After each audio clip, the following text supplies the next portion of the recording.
Hi, so I want to share something that I was reading in the book of Hebrews. It's Hebrews chapter 10, verse 26. And I'll just read it. It says, "For there is no longer any sacrifice that will take away sins if we purposefully go on sinning after the truth has been made known to us."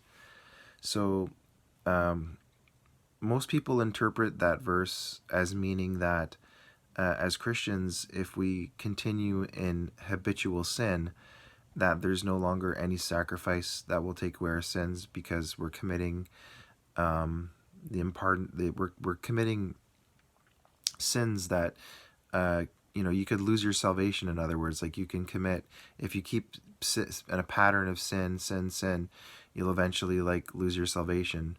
Though that view is normally held by people who believe that you can lose your salvation. But however, there are different interpretations of this verse. In this in And so I just want to I believe that if you want to understand what that verse means, I personally don't believe that it's saying that you can lose your salvation. Like, I think you have to take the book of Hebrews in context.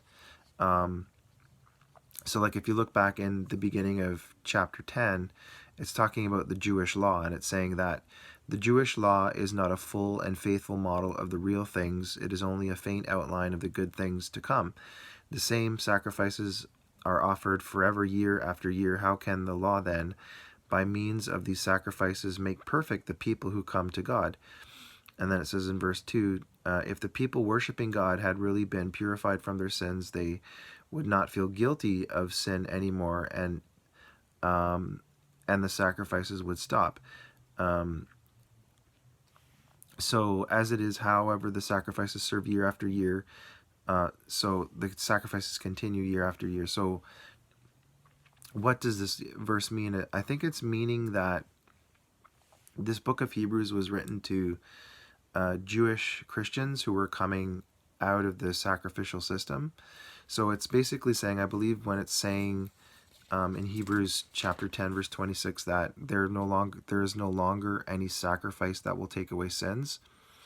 You can stop there, and obviously that's meaning the Jewish sacrifices, right? So because Christ was the sacrifice now, Christ is the current. It says in verse 10, because Jesus Christ did what God wanted him to do, we are all purified from sin by the offering that he made of his own body once and for all. So Jesus Christ is the sacrifice now, and that's why the new covenant replaces the old covenant. So